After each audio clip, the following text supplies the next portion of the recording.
Hello दोस्तों, आज हम बात करने वाले हैं रेसिप्रोसिटी थ्योरम्स की। पिछले वीडियो में हमने डिस्कस किया था मैक्सिमम पावर ट्रांसफ़र थ्योरम की। रेसिप्रोसिटी थ्योरम ये बोलती है कि यदि किसी लीनियर बायलेटरल नेटवर्क में किसी ब्रांच में सोर्स ऑफ ईएमएफ लगा हुआ है ई और वो किसी ब्रांच में प्रोड्यूस कर रहा है करंट आई है, यदि हमने सोर्स ऑफ ईएमएफ और एमीटर को इंटरचेंज कर दिया।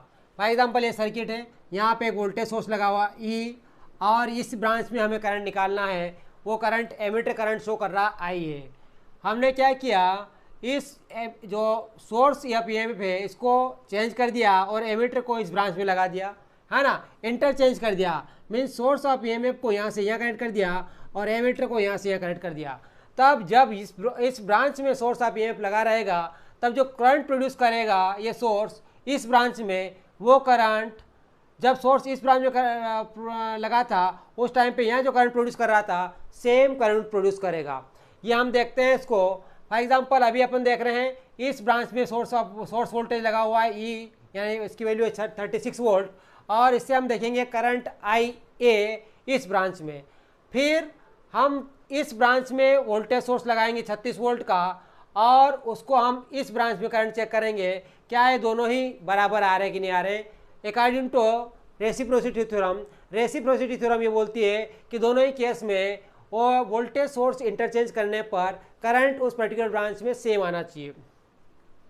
तो हम निकालते हैं, सबसे पहले यहाँ का करंट निकालेंगे, source current for example I है ना। तो इससे पहले हमें रेजिस्टेंस निकालना पड़ेगा, टोटल रेजिस्टेंस ये नहीं है, 3 और 1 क्या है, सीरीज में लगे हुए हैं 4 ओम, 4 ओम और 12 ओम पैरेलल में लगे हुए हैं, 4 और 12 पैरेलल में, और इसके साथ में 2 + 4 सीरीज में लगे हैं। तो जो आर टी है, टोटल रेजिस्टेंस आर टी, वो क्या हो जाएगा, 3 और 1 4, 4 पैरेलल 12 प्लस 2 + 4, 2 + 4, तो 4 × 12 divide bye 4 + 12 plus 2 + 4, that means 12 और 4 16, है ना। 48/16 प्लस 2 + 4, 16 48, 3 + 2 + 4, 4 5 और 3 5 और 4 9, दैट मीन्स टोटल रेजिस्टेंस जो है सर्किट का वो आया आपका 9 ओम, है ना। कितना आया, 9 ओम। अब हमें निकालना है क्या, इस सोर्स से कितना करंट प्रोड्यूस कर रहा है ये सोर्स, इस ब्रांच में प्रोड्यूस होने वाला करंट निकालेंगे। उसके बाद इसमें करंट डिवाइडिंग रूल लगा के हम इस ब्रांच में करंट निकालेंगे।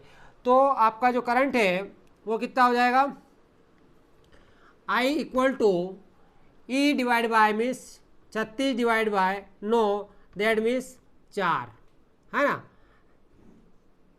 इस ब्रांच से फ्लो होने वाला करंट कितना हो गया, 4, मीन्स सोर्स जो करंट प्रोड्यूस कर रहा है वो 4 एम्पियर है। अब आपको इस ब्रांच में करंट फाइंड करना है, क्योंकि एमीटर इसमें लगा हुआ है, तो इस ब्रांच में करंट निकालने के लिए हम करंट डिवाइडिंग रूल यूज़ करेंगे।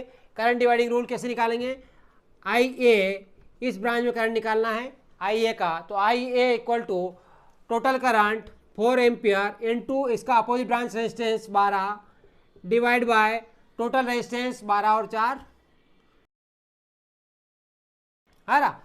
4 चौक 16, 3 चौक 12, है ना, 4 चौक 16, 3 चौक 12, दैट मीन्स IA कितना आया, 3 एम्पियर, राइट। IA की वैल्यू कितनी हो गई, 3 एम्पियर। जो करंट इस पर्टिकुलर ब्रांच में फ्लो होने वाला है, जब आपका सोर्स इस ब्रांच में लगा हुआ है, उस टाइम पे जो करंट प्रोड्यूस कर रहा है ये कितना है, 3 एम्पियर है, राइट।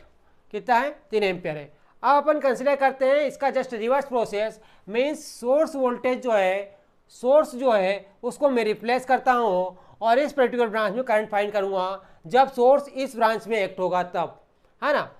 तब हम क्या करेंगे, ये सर्किट देख रहे हैं आप, यहाँ सोर्स हमने यहाँ से कनेक्ट कर दिया, है ना, और ये जो एमीटर था इस एमीटर को इस ब्रांच में लगा दिया, दैट मीन्स इस ब्रांच का करंट हमें फाइंड करना है।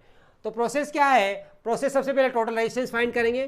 टोटल रेजिस्टेंस R इस सर्किट का क्या हो जाएगा, ये दोनों ब्रांच सीरीज में है ना, 4 और 2 6, 6 और इसके साथ हो गए पैरेलल में, 6 और 12 आपस में पैरेलल में है, प्लस 3 सीरीज में है, प्लस 1 रेजिस्टेंस 1 ओम का सीरीज में लगा हुआ है, means 6 × 12 divide bye 6 + 12 plus 3 plus 1, है ना। 6 इंटू 12 डिवाइड बाय 12 और 6 18, 6 3 18, 3 चौक 12 प्लस 3 प्लस 1, दैट मीन्स 4 3 7 और 1 8। तो टोटल रेजिस्टेंस इस सर्किट का जो है वो कितना आया 8 ओम, राइट। अब हमारे पास 8 ओम टोटल रेजिस्टेंस आ गया है। इसके बाद हम निकालेंगे इससे फ्लो होने वाला टोटल करंट।